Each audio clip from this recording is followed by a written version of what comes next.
अस्सलामुअलैकुम, नमस्कार, सत श्री अकाल। आप देख रहे हैं इंडिया शासन न्यूज़। सबसे पहले सबसे तेज चलिए डालते हैं आज की कुछ खास खबरों पर नज़र। मैं हूँ अजीम पठान, देखते रहे इंडिया शासन न्यूज़। अस्सलामुअलैकुम। शुरू करता हूँ अल्लाह के नाम से जो बड़ा रहम वाला है। देखिए, ये जो आज की मजलिस है, ये मजलिस में ये हमारे जनाब अब्दुल रहमान अजीज़ शाह, महमूद शाह, गफूर शाह, जाहिद शाह, हाजी अमानुल्लाह शाह, शाह सलीम, हाजी अब्दुल लतीफ़, हाजी फ़तेह मोहम्मद करीम शाह, हाजी अब्दुल वहाब तुराब शाह, हसन अली शाह, मर्दान अली शाह, सादिक शाह, महमूद शाह, तजमुल शाह, इमाम शाह, शान अली, इस्माइल शाह, फेरोज़ अहमद अजीज़ शाह, जाकिर शाह, बशीर शाह, खलील शाह, गुलाम रब्बानी शाह, मोहम्मद सईद गुलाम जिलानी शाह, रियाज शाह, रफ़ीउद्दीन शाह, अनवर शाह, इस्माइल शाह और हाजी आसिफ शाह, बुरहान शाह। इन्होंने ये वक्फ ट्रिब्यूनल में अब्दुल रहमान मासूम अली के खिलाफ ये एप्लीकेशन फाइल किए थे under section 83(2) of the Waqf act 1995।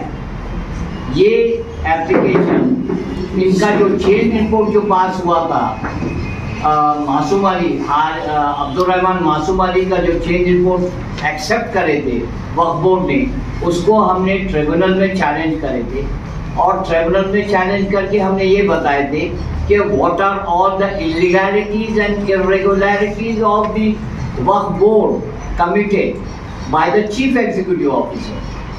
हालांकि सब चीज़ बोगस थी उसमें।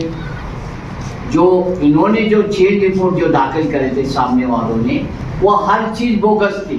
उनकी मीटिंग बोगस थी, उनके सिग्नेचर्स बोगस थे, उनकी हर चीज़ बोगस थी।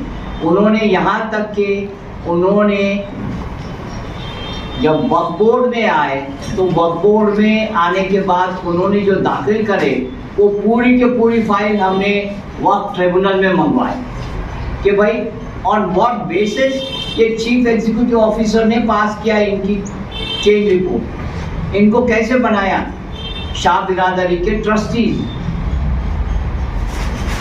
तो अब वक्फ बोर्ड के पास तो कोई जवाब नहीं था, क्योंकि वक्फ बोर्ड ने तो सब झूठा काम, इनका सब झूठा काम करवा दिया था सब इन्होंने अपने हाथ से। और मैं बोलना नहीं चाहता कि भाई क्या किया उन्होंने, क्या नहीं किया, कैसा झूठे कामा करवा के दिया, वो तो उस मुद्दे पे अपने को जाना नहीं है। अपने को सिर्फ इतना बोलना था कि भाई अल्लाह ताला ने अपने को मदद की इसमें। मैंने आर्ग्यूमेंट किया, मैंने कम से कम 10 बार ये केस में आर्ग्यूमेंट किया। 10 बार सामने वाले पहले लोधी साहब, जो आपके मालेगांव के लोधी सीनियर वकील है नियाजुद्दीन लोधी, वो पहले वकील थे उनके। बाद में उनके बाद में एक औरंगाबाद के सीनियर काउंसिल लगाए निसार अहमद खान साहब, उन्होंने भी आर्ग्यूमेंट करे।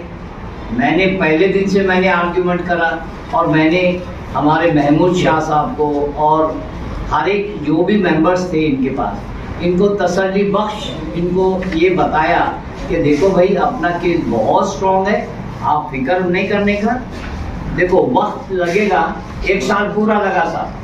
ये देखिए हमने दाखिल करे थे 2/7/2024 को हमारा केस वक्फ ट्रिब्यूनल औरंगाबाद में, महाराष्ट्र स्टेट वक्फ ट्रिब्यूनल औरंगाबाद में ये केस दाखिल करे थे against the order pass under section 42 of the Waqf act in favour of Abdul Rahman मासूम अली एंड अदर्स। इनके खिलाफ हमने ये केस दाखिल करे और ये रजिस्टर्ड हुआ था 5/7/2024 को और डिसाइड हुआ 8/7/2025 को। और अल्हम्दुलिल्लाह अल्लाह ने हमको फतेह दी।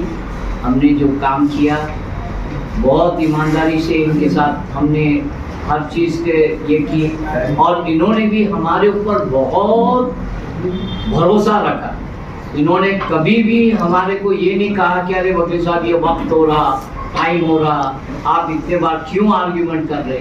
मैं बोला देखो कोर्ट बोल रहा आर्ग्यूमेंट करने का, मेरे को आर्ग्यूमेंट करना। अगर मैं आर्ग्यूमेंट नहीं करता तो कोर्ट ये समझता था कि अरे भाई तुम्हारे में भी कुछ कमजोरी है, जब तुम पीछे हट रहे और बात नहीं कर रहे।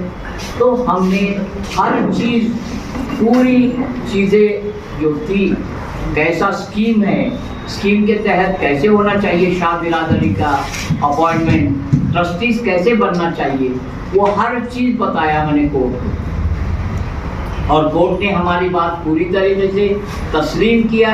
और ये जो जजमेंट है, ये जजमेंट में कोर्ट ने मेरी पूरी आर्ग्यूमेंट लिखा, सब पूरी आर्ग्यूमेंट लिखा। ये 41 पेजेस का जजमेंट है।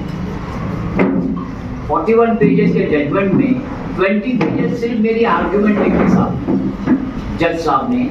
जो हमारे पास जो जज है, चेयरमैन आदिल खान साहब नाम है उनका, और 2 मेंबर्स है, वो अनीश शेख एक है और मोहम्मद मोहिउद्दीन साबिक है। ये तीनों जज ने हमारा जो जजमेंट दिया, बहुत ही बेहतरीन और लाजवाब जजमेंट है और मेरिट्स पे जजमेंट। उन्होंने कभी ये नहीं कहा कि भाई ये अच्छे है या ये बुरे है, ऐसा नहीं कहा इन्होंने। इन्होंने पूरे मेरिट्स देखे, इन्होंने इनकी स्कीम देखी, इन्होंने इनकी मीटिंग्स देखी, इन्होंने इनका शेड्यूल देखे। शेड्यूल में कौन था पहले? शेड्यूल में उनके कहीं पर भी नाम नहीं थे सामने वाले पार्टियों के, अब्दुल रहमान, मासूम अली एंड अदर्स, उनके कहीं पर भी शेड्यूल में नाम नहीं थे चैरिटी कमिश्नर में। और वो ये दावा कर रहे थे कि भाई हमने जो मीटिंग्स लिया 2014 में और 2019 में, वो सही मीटिंग लिए और वो एज पर स्कीम लिए। और हमारा दावा ये है, बोले कि हम इसके हकदार हैं। मगर ऐसा हुआ कि ये वक्फ ट्रिब्यूनल ने उनको पूरा ख़त्म किया। उनका पूरा वक्फ बोर्ड का जो ऑर्डर था उनके फेवर में, वो वक्फ बोर्ड का ऑर्डर पूरा क्वैश एंड सेट असाइड कर दिया, पूरा ख़त्म कर दिया उनका। और ये बोला कि वक्फ बोर्ड ने अब इनके सब देखना चाहिए, पूरा इनके पूरे 95 से जितने भी चेंज रिपोर्ट्स है आज तक, वो चेंज रिपोर्ट के हिसाब से और इनके स्कीम के हिसाब से इनके जो मीटिंग्स हुए हैं, वो मीटिंग सही हुए या गलत हुए। और अगर नहीं हुए हैं तो वक्फ बोर्ड ने इनके साथ मीटिंग्स ये करके पूरा शाह बिरादरी के पूरे जितने भी स्कीम्स है, वो स्कीम के तहत इनकी मीटिंग होना, इनकी नुमाइंदगी होना, फिर इनकी अपॉइंटमेंट्स होना, सिलेक्शन होना इनके ट्रस्टी को, और उसके बाद इनकी चेंज रिपोर्ट फिर से अलाउ होना या जो भी होना, वो वक्फ बोर्ड के हाथ में रखा हुआ है। आपने बोला है कि 2 का ठहराओ, उसको आपने चैलेंज किया, उसके बाद सामने वाला इसको भी चैलेंज करेगा, तो यही चलता रहेगा सिलसिला? नहीं, अब नहीं चलेगा ये, क्योंकि इसमें साहब ने ये लिख दिया है। जा सकते ना वो? हाईकोर्ट जा सकते, हाईकोर्ट जा सकते, हाईकोर्ट का गुंजाइश। तो यही चलता रहेगा क्या? एक समाज जिंदा लड़ेगा, 1 साल के बाद बोल। अब वो तो भाई देखो, ये तो कानून है, कानून के हिसाब से तो कानून तो उनको भी चांस देता है कि तुम हाईकोर्ट में भी चैलेंज कर सकते हैं। लेकिन हमने केविट दाखिल कर चुका है, हमने केविट हमारा ऑलरेडी हाईकोर्ट में दाखिल कर दिया हमने। और अगर वो हमारे ये ऑर्डर के अगेंस्ट में हाईकोर्ट जाते भी है, तो पहले हमारे को नोटिस आएंगी और हम हाजिर हो जाएंगे, और इंशाल्लाह हम ये सारी चीज़ें बताएंगे इंशाल्लाह। तो बहुत जल्दी फर्स्ट डेट में ही हम उसको इंशाल्लाह ताला डिसाइड कर देंगे।